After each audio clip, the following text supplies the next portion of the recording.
Hello and welcome to Civics Talks. I am your host, Ro Jogan, and today we have an exclusive interview with 3 members of our government branches. Please welcome our guests, President Hesitant, Judge Sludge, and Senator Minotaur.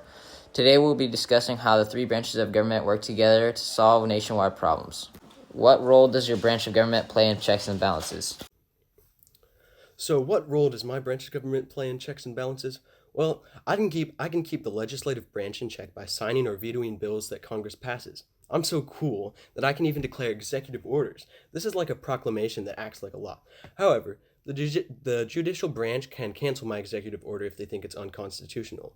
A lot of my decisions have to be approved by other branches. The legislative branch is currently trying to impeach me, but they don't know anything. They can't catch me. I'm not guilty. My branch of government keeps the executive branch in check by declaring that the presidential acts are unconstitutional. And I keep the legislative branch in check by declaring laws that they make unconstitutional. I have to declare things unconstitutional all the time. Just the other day, the president tried to pass an executive order that let him serve as president for life. I declared it unconstitutional. My branch of government has the power to propose and vote on passing laws, although they cannot become laws without the approval of the president. The president cannot send troops anywhere without our approval, and we can even vote on impeaching the president. His trial comes up this Sunday. Wait, what? Thank you, Mr. Hesitant, and our other guests. Let's move on to our next question about the Constitution and the relation to your government. What does the Constitution say about your branch of government? What does the Constitution say about my branch of government? Well, the Constitution says that I am the head of the executive branch, and my job is to enforce the laws written by the legislative branch. Among many other things, I'm also tasked with conducting the diplomacy of foreign nations. The Constitution says that the judicial power will be carried out by one Supreme Court. The Constitution establishes the Supreme Court, but leaves out how it should be organized.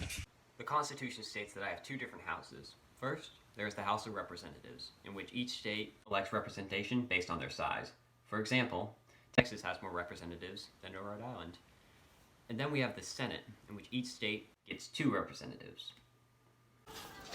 Which response do you think was the best? Executive, legislative, or judicial? Legislative. Yeah, me too.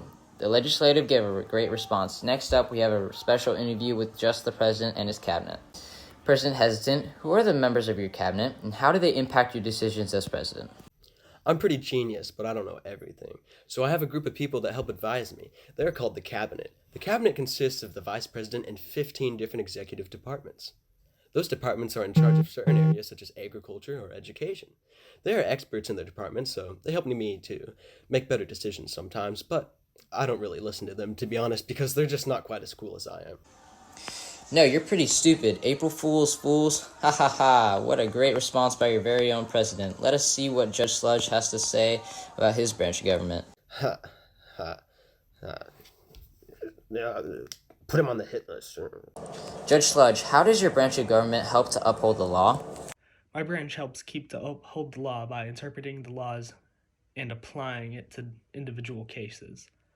I decide whether or not laws follow the Constitution. How hard is it to create a law that passes? It's very difficult to get a law that is approved by both the Senate and the House.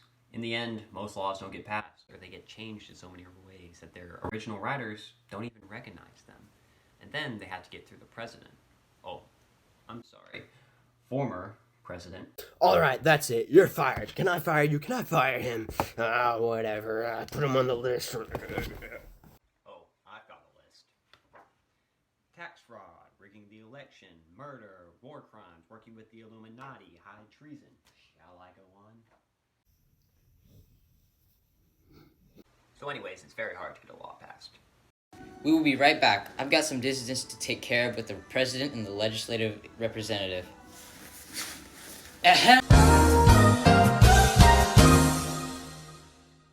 The main idea of this is to learn about the jobs of the legislative process, going through the making of laws, also about the job of the president's cabinet and what they do to help to advise the president, and finally to learn more about the jobs of the judicial branch explained by Judge Sludge and how every law that is passed has to go through them and make sure that this new law is constitutional. You guys enjoy your evening, and we'll catch you later with our next show Will Smith versus Chris Rock MMA match tonight at 11 p.m.